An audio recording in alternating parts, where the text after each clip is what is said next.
Bincang bersama. Selamat datang Smart Listeners dalam podcast Bincang Bersama. Di kesempatan kali ini Tasya Rustama sudah bersama dengan seorang tokoh yang berkutat di bidang perpajakan dan menjalani karir sebagai seorang konsultan dan juga aktif nih sebagai content creator. Tapi apalagi ya yang sering dilakukan dan apa yang bisa menyebabkan tokoh ini sampai nih di level pajak yang kita tahu kalau misalnya kita berpikir bahwa pajak ini kan luar biasa, harus ada sekolahnya khusus, belum lagi ya hal-hal ngejelimet lainnya begitu ya untuk orang awam. Kita sudah bersama dengan Pak Gabriel Kurniawan. Hai Pak Gabriel. Halo ya. Aku izin untuk gali profil seorang Pak Gabriel. Oke, boleh. Kalau dulu kecil seorang Gabriel Kurniawan itu seperti apa sih? Yang pasti kecil itu saya tipe orang yang ceria ya, atau gembira gitu ya, ceria yang pasti. Tapi uniknya atau mungkin bisa dibilang bertolak belakang nih. Waktu kecil saya dibesarkan oleh ibu tunggal karena ayah sudah meninggal sejak umur 5 atau 6 tahun. Jadi kemudian setahun berikutnya karena ayah sudah meninggal, akhirnya ibu pindah ke rumah orang tua, gitu ya. Rumah orang tua, singkat cerita, tahun berikutnya ternyata opa meninggal. Jadi di situ benar-benar ekonomi berantakan. Dari tante om itu tidak atau putus sekolah untuk menafkahi kita semua lah. Jadi di rumah itu kita pindah ke rumah petak kecil itu mungkin ada 10 orang. Wah, jadi seperti itu kondisinya waktu kecil ya. Tapi anehnya nggak ada tuh perasaan susah ataupun sedih. Justru yang kita rasakan rumah itu menjadi tempat ternyaman dan teraman. Nggak tahu kenapa. Mungkin itu privilege kita ya. Waktu kecil ternyata itu yang bisa membentuk kita sampai sekarang. Kita bisa berpikir positif dan bisa memandang dari berbagai sudut pandang.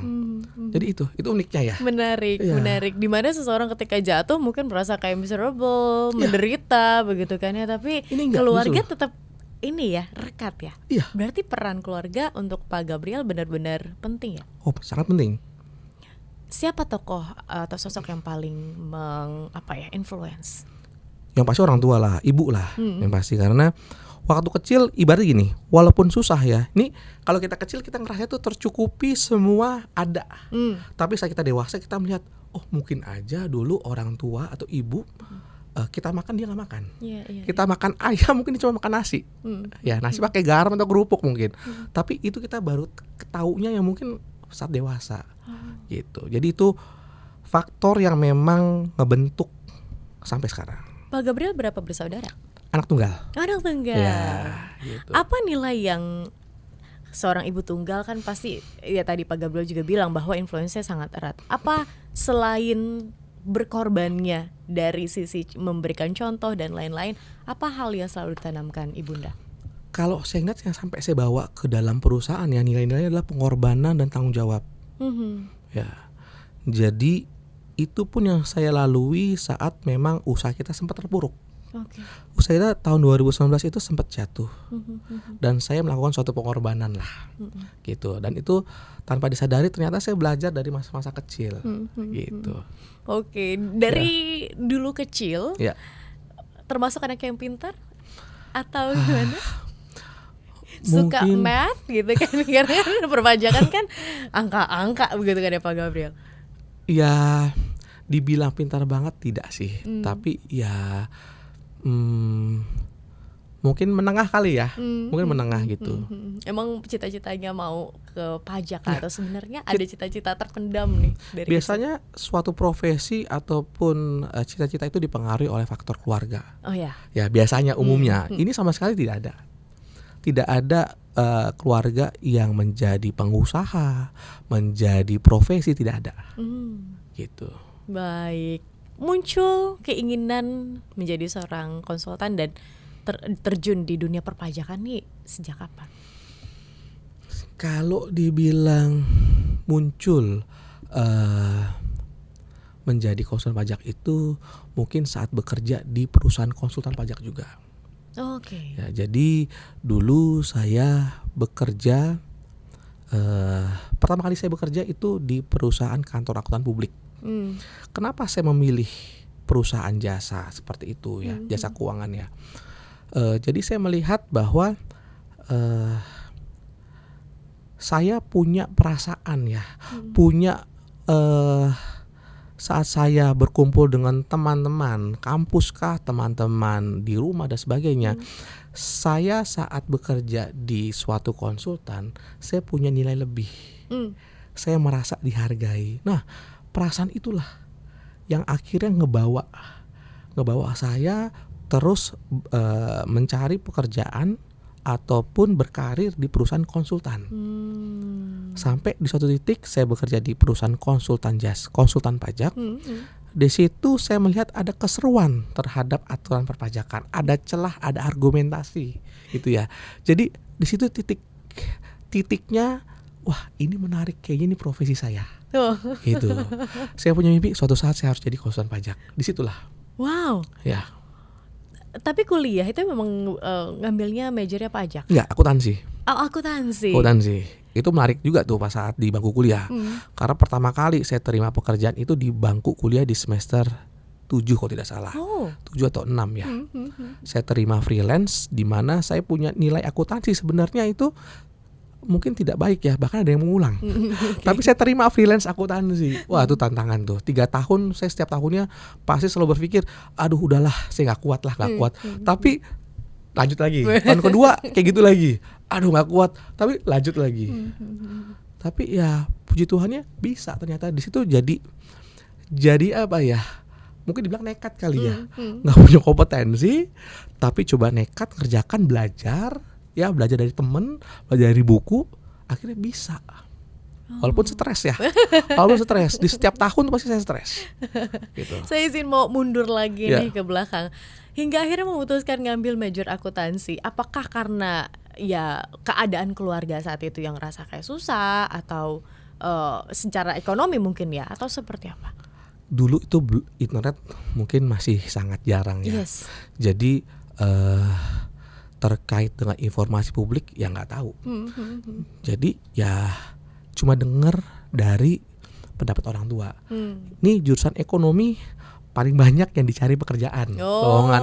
Udah sesimpel itu. Dulu cuman sistem informasi sama ekonomi pilihannya. Ya atau komputer seperti itu ya. Pilihan cuma 2 itu.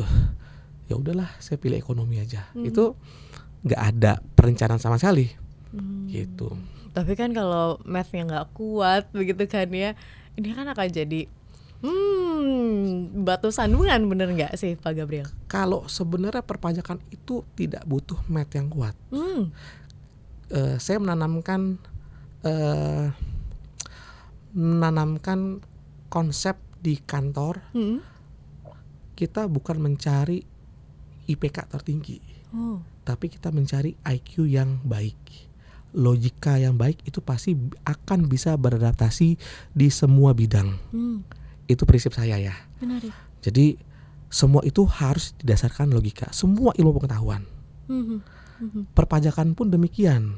Karena tadi saat orang lain buat aturan perpajakan, untuk kita bisa menangkap pesannya, ya kita harus tahu dulu kenapa sih aturan ini dibuat. Dari situ kita gampang mencernanya. Dari situ kita gampang mengaplikasikan, aturan ini bunyinya seperti ini, cara hitungnya seperti ini. Jadi sebenarnya nggak butuh math yang bagus sebenarnya, tapi butuh IQ yang baik. Penalaran, betul. Itu yang penting. Jadi ya mohon maaf ya dengan kurikulum pendidikan yang ada ya. Cuman ini by experience kita seperti itu. Kita lebih melihat ke IQ bukan IPK. Walaupun IPK mungkin ada di faktor nomor kesekian ya, tetap kita lihat. Cuman faktor tertinggi kita adalah di IQ. Logika penalaran. Betul. Itu tadi begitu ya. Oke, dari kuliah akuntansi, tadinya mau jadi akunting, freelance begitu kan, bekerja hingga akhirnya terjunlah di dunia perpajakan. Rasanya seperti apa sih ketika merasa bahwa oke, ini panggilanku nih, ini harusnya where I belong begitu kan, inilah aku di sini begitu. Rasanya seperti apa sih saat itu Pak? Rasanya excited, jadi menjalankannya nggak ada beban. Jadi nggak ada beban. Padahal kan pajak kan ngejelimet gitu kan. Betul, ngejelimet. Cuman kalau dilaluinya dengan seneng, karena saat orang itu kan ada apa ya, ada momentum suka dengan sesuatu ya, dan itu saya merasakan di bidang ini cukup panjang. Kenapa? Karena ada aturan yang selalu berubah, jadi kita terpacu untuk menguasainya gitu loh. Jadi kalau kita sudah menguasai hal ini, sudah ahli, bosan di pajak nggak demikian. Karena aturan berubah lagi, itu sih. Itu yang mungkin masih apa ya, kayak memacu adrenalin ya. Gitu. Jadi terpacu untuk menguasai gitu loh. Menarik. Iya. Menarik. Karena kan nggak banyak orang yang bisa mendapatkan panggilan dalam tanda kutip begitu kan ya.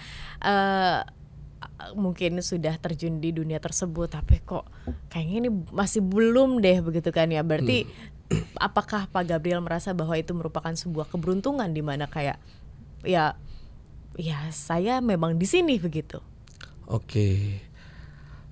Saat kita mulai prosesnya pun untuk menjadi konsultan pajak, buat saya itu ada suatu hambatan besar yang namanya adalah persepsi. Ya, buat saya dulu yang bisa membuat konsultan pajak adalah harus lulusan dari Big Four atau perusahaan konsultan pajak terbesar lah atau terbaik lah, ataupun mereka yang ex dari DJP. Saya tidak ada di keduanya.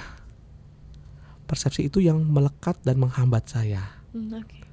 Akhirnya saya mencoba berpartner saat itu. Tapi ternyata tidak punya satu visi, berbeda visi.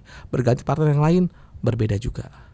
Akhirnya di situ ada suatu teguran yang saya dapat ya, secara pribadi, bahwa ya kita nggak perlu ngandalin orang lain. Kita cukup mencoba melangkah kecil dulu gitu loh. Kalau kita tidak melangkah memulai sesuatu hal dengan suatu langkah yang kecil, tidak akan sampai.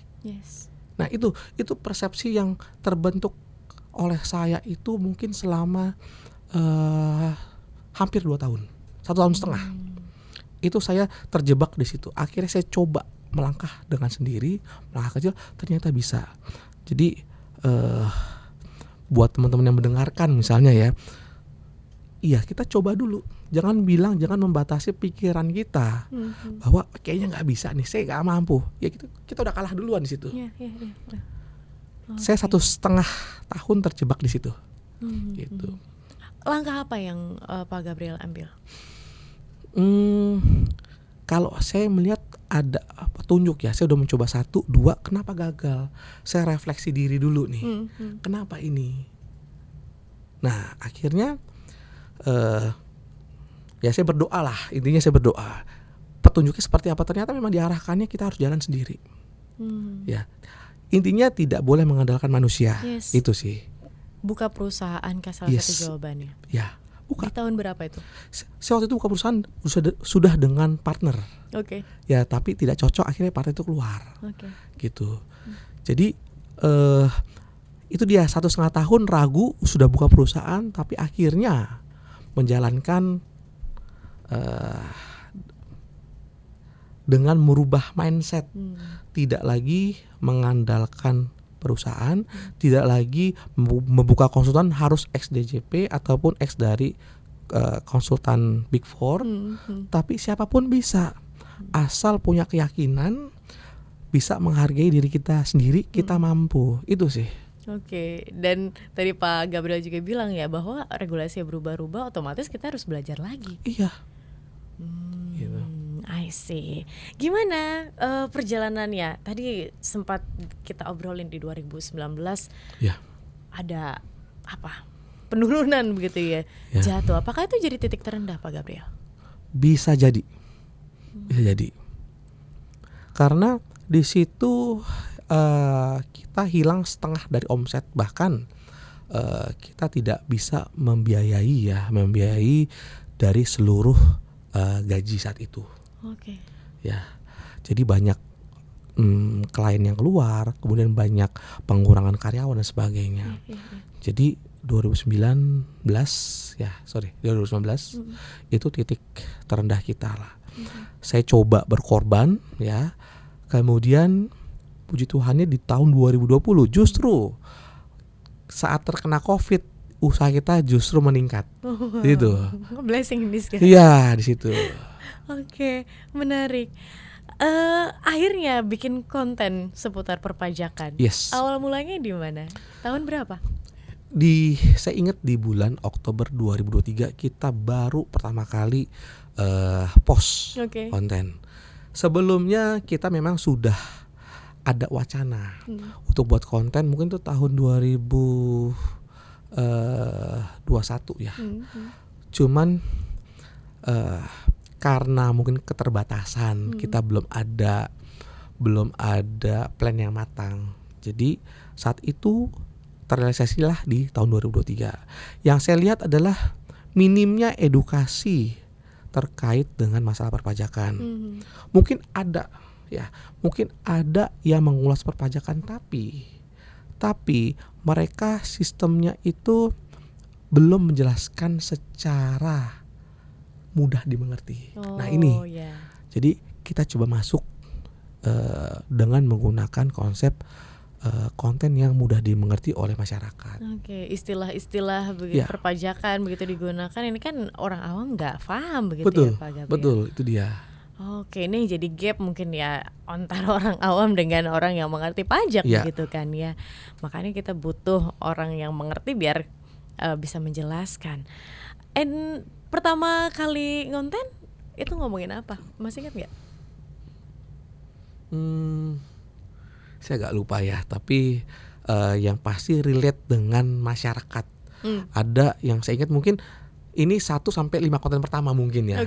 Terkait dengan ibu-ibu wajib dengan NPWP, harus ibu-ibu terkait dengan kewajiban NPWP-nya. Nah itu sangat relate ya, apalagi kita menggunakan kalimat ibu-ibu. Ya gitu lah. Hal sederhana seperti itu ternyata disambut baik oleh masyarakat. Gitu. Ini kayak membuat akhirnya bisa awet ya, langgeng sampai sekarang konten. Naik turunnya seperti apa? Apakah selalu kayak dengan konsistensi untuk membuat konten itu hingga akhirnya bisa sampai titik ini kah? Atau ada nih masanya down? Ada. Di awal tahun kita sempat down. Ya, karena 2025 ini. 25 ini. Oh ya? Ya karena kita sudah kehabisan ide. Atau mungkin followers kita bosan dengan background, dengan konsep konten yang ada gitu. Akhirnya kita membuat gebrakan baru. Ya di pertengahan 2025 ini kita mulai lagi merubah background, merubah gaya, merubah isi konten pilarnya seperti apa. Nah itu kita ubah semua. Sampai kita menerbitkan yang namanya program-program baru. Kita ada mengeluarkan kelas mengajar gratis. Jadi kita akan bekerjasama dengan beberapa kampus. Kita mengajar di suatu perkuliahan dan itu gratis ke semua kampus yang akan kita ajak kerjasama. Gitu. Ada juga kita punya program namanya program SPT, Solusi Pajak Tuntas. Ini ibarat pro bononya di hukum. Jadi ada pelaku usaha yang kesulitan terhadap perpajakan dan kita nilai mereka memang agak kurang dari sisi biaya. Kita akan bantu sampai tuntas. Sampai mereka misalnya punya kasus di pengadilan, kita akan bantu tanpa dipungut biaya sepeser pun. Wow. Ya. Dari konten begitu kan ya, awalnya 5 konten waktu itu Pak Gabriel bilang sampai sekarang bisa memberikan impact sedemikian rupa untuk masyarakat. Idenya datang dari mana? Idenya datang dari kita nggak tahu ya ide itu datang dari mana ya. Mungkin tiba-tiba aja gitu ya. Cuman kita punya ikon.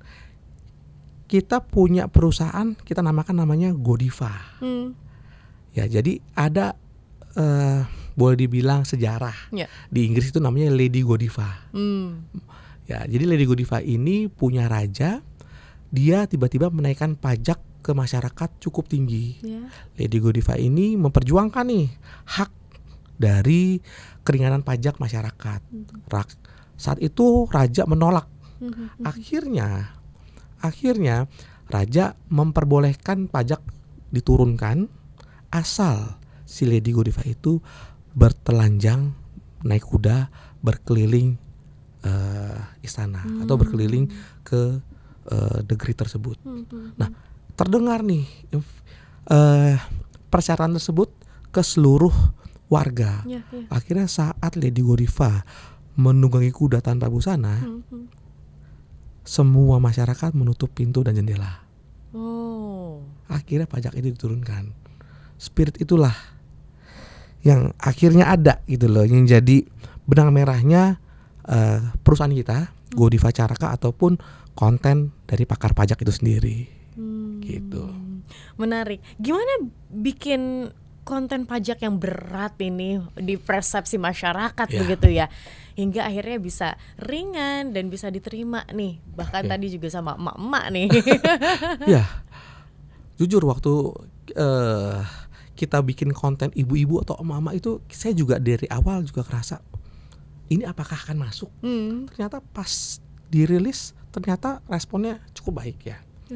Nah, tapi tadi pertanyaannya gimana dari hal yang menyeramkan menjadi menyenangkan. Ya, poinnya sebenarnya apapun itu cuma satu menurut saya ya, penguasaan materi.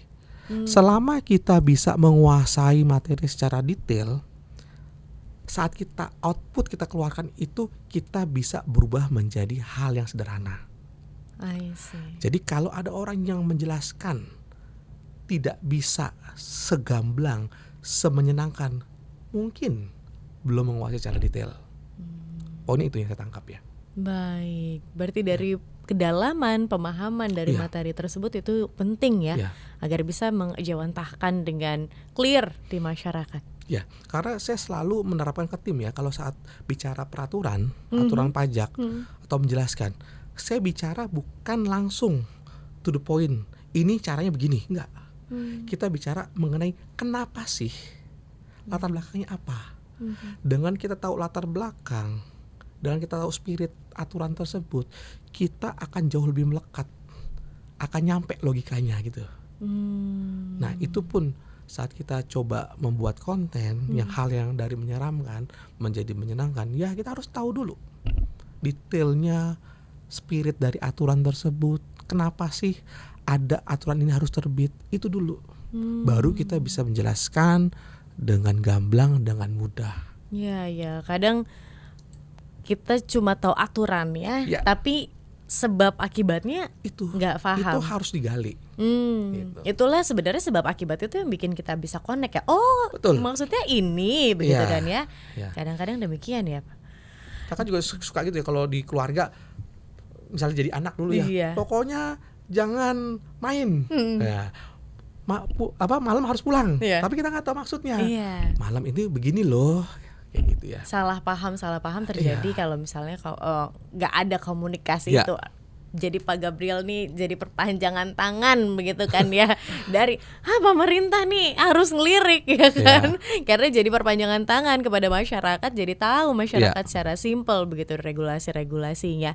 Oke, berjalan sampai dengan saat ini, boleh mungkin diceritain nggak ada kasus yang paling menantang begitu, yang jelimet banget, ada nggak sampai dengan saat ini perjalanan?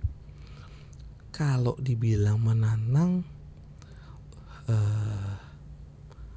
terkait dengan kasus ataupun klien menurut saya nggak ada. Ya, tidak ada, karena di perpajakan itu jelas aturannya. Memang ada loopholes, ada celah. Itu mungkin menjadi hal yang menantang. Cuman kalau kita sebagai pengusaha, yang paling menantang adalah gimana memanage SDM kita. Justru lebih sulit memanage SDM dibanding memanage klien. Gitu ya. Itu tantangannya. Karena saat kita memanage klien, begitu masa selesai. Tapi SDM karyawan kita itu akan terus-terusan. Kita akan memanage dia terus. Gitu. Menarik, justru SDM yang Justru jadi SDM. kunci ya. Iya. Sampai dengan saat ini gimana cara memanagenya? Ada nggak nilai-nilai yang kan Pak Gabriel kan kekeluargaan erat sekali gitu. Apakah ini diterapkan juga di perusahaan? Ya, saya juga mengambil beberapa hal positif yang memang di tempat perusahaan lama saya bekerja. Hal-hal positif saya ambil gitu. Jadi kalau dibilang penerapan kekeluargaan pastinya iya. Cuman semakin besar usaha sudah tidak bisa lagi menerapkan kekeluargaan. Ya, karena mungkin A bisa mentoleransi tapi si B tidak bisa. Jadi tetap harus ada aturan. Ya, harus ada aturan. Cuma di dalam company yang memang kita jalankan, kita punya message bahwa kita bisa bertumbuh kembang bareng atau bertumbuh kembang bersama.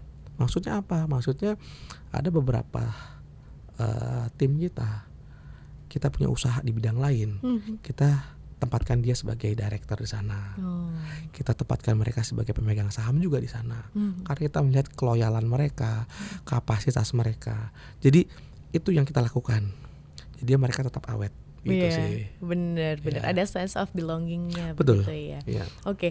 Kurang lebih udah berapa lama di dunia perpajakan Pak Gabriel? 20 tahun ada? Kalau untuk konsultan pajaknya, ya saya mendirikan tahun 2015. Ya.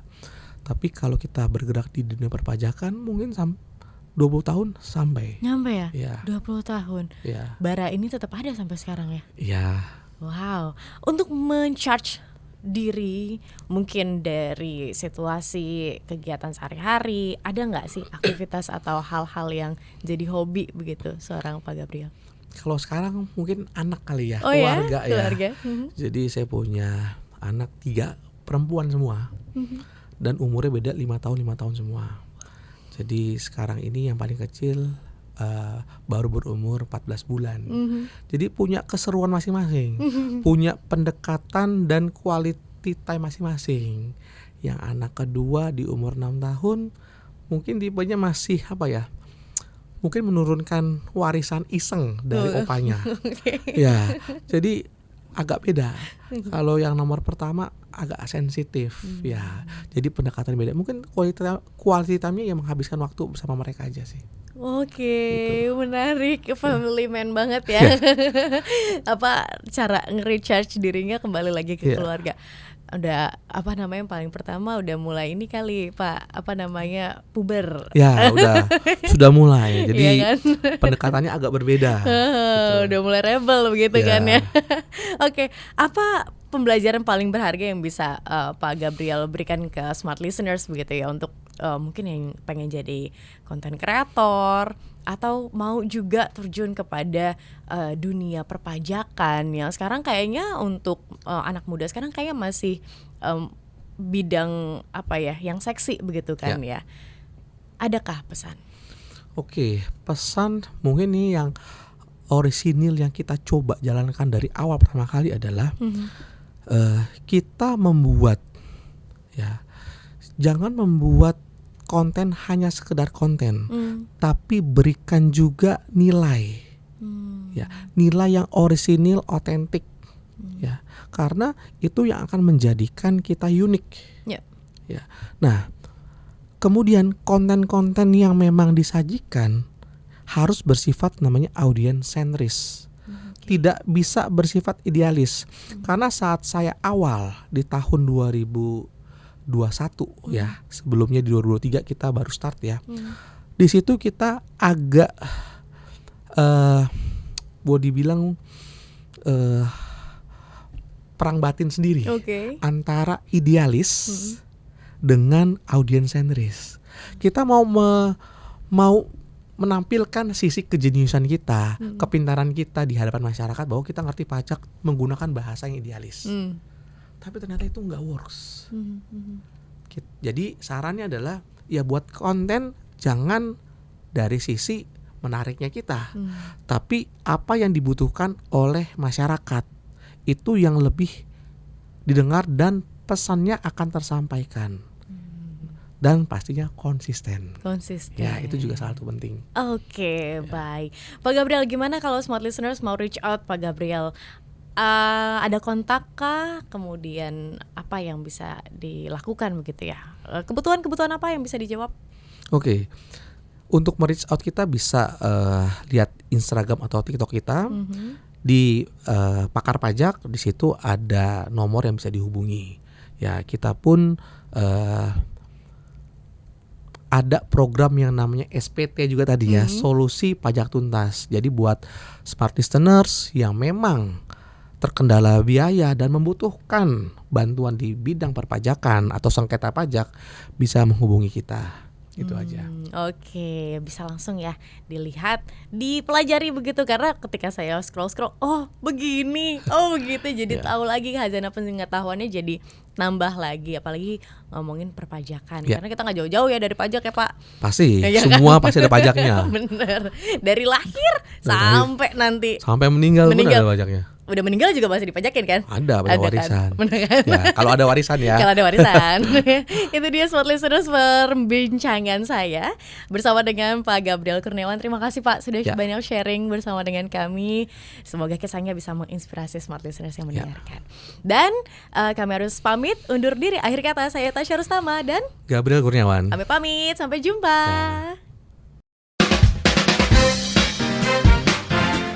Bincang bersama